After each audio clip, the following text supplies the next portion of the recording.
What's up, Beecher fam? Welcome back to our channel. My name is Ray. And my name is Sasha. And you're watching Beecher Dynasty.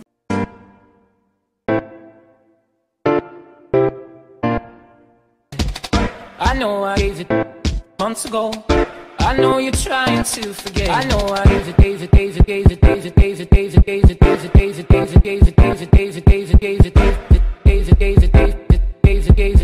I was scrolling through my timeline and I found this number 22 on trending. Getting dressed in the 18th century. I've always been interested in that time period and, you know, medieval times and even before that. Like, I love history stuff. Gosh, whatever, shut up. Go ahead. Say your famous line from Game of Thrones. Winter is coming. My name is Daenerys Starborn of the house.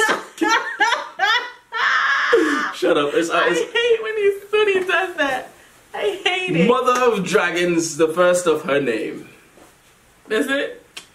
That's it. He does a lot. He does it a lot better. Yo, why she got so many titles? Shout out to Crow's Eye Production for the original video. We've included a link to their channel down below and to the original video down below. Hopefully I remember to do that. You will remember to do it. Okay. We have to give credit where credit's due. Alright, let's check it out. Getting dressed in the 18th century, the working woman.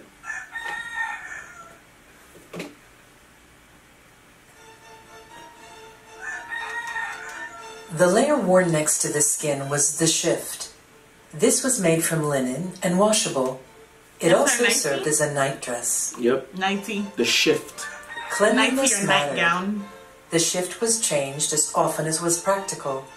And women would usually have two shifts. Which was not very often because they didn't bathe very much back then. This is a minimum. Yeah. Some women still wear stuff like this to bed, so probably it's not too far, you know, not too far off. I think that's probably going to be Drawers the were not only necessary for privacy, as the petticoats were many, long, that we have in common close with to them. the body. Women wore knitted stockings that drew up over the knee. That's a stocking? They were sometimes embellished with a design called clocks, which helped conceal the seam at the ankle. Maybe a because it simple was really... garter was tied beneath the knee to hold them in place. What? Is that what... You know, all this time I had no idea what a garter was for. Here we go. That's a piece of string. Shoes were low and practical. It's a garter.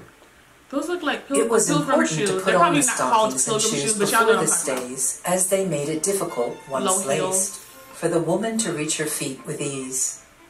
The purpose of stays in the 18th century was to support the bust, rather than to restrict the waist. The stays created a fashionable outline, which also mattered to the working woman.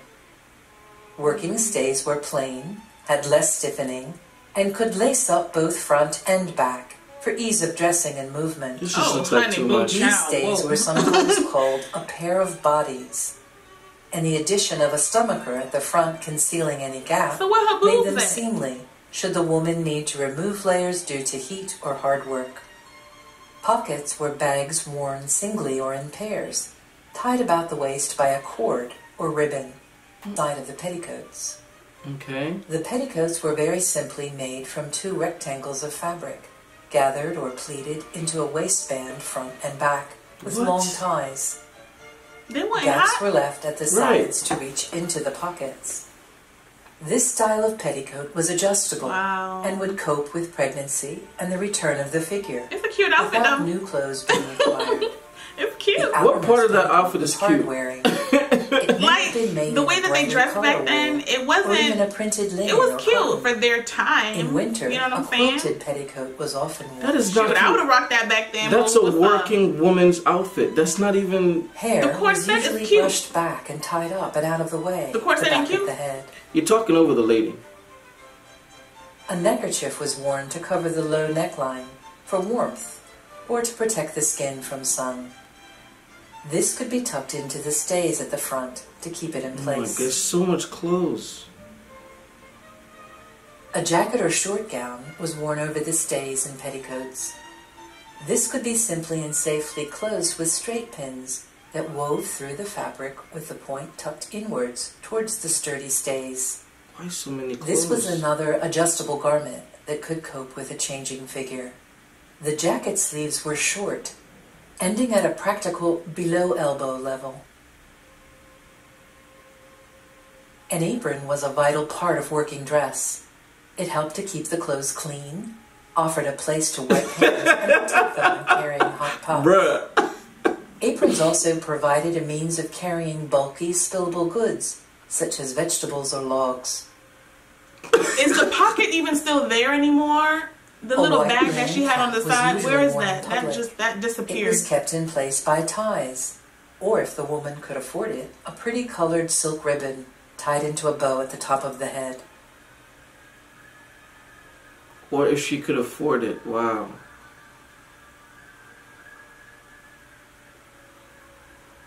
Damn. So what you do when you gotta take a leak real quick?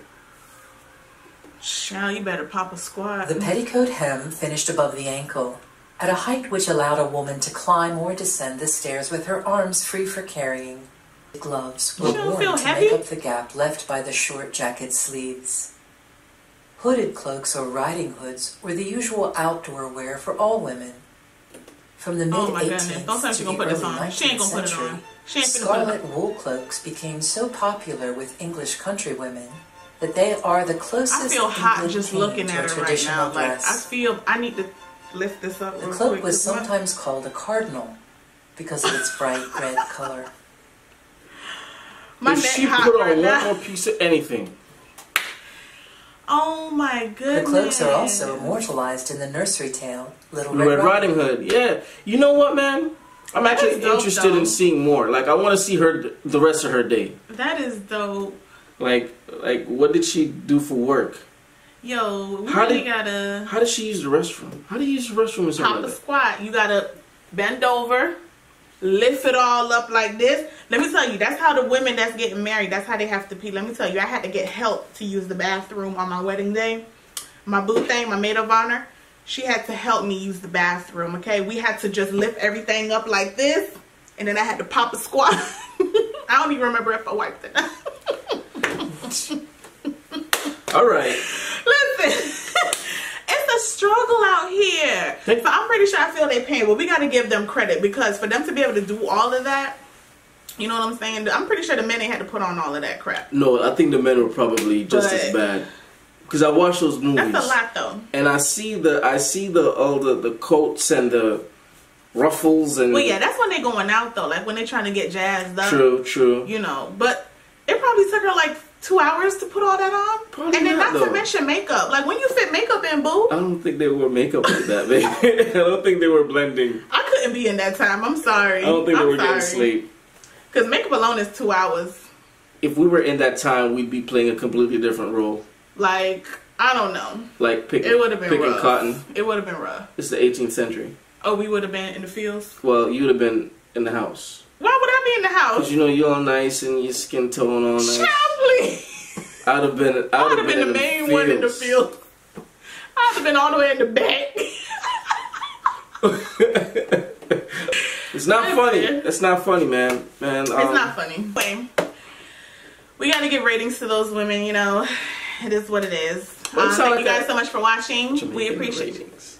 We got to give them their ratings. Is that not a thing? Props. Oh, ratings is a Jamaican term. Props okay. In the United States. Excuse me. We have to give them their props. Showing up. Thank you guys so much for watching. Yeah, we'll see you in the next video. Deuce. Bye. I know I days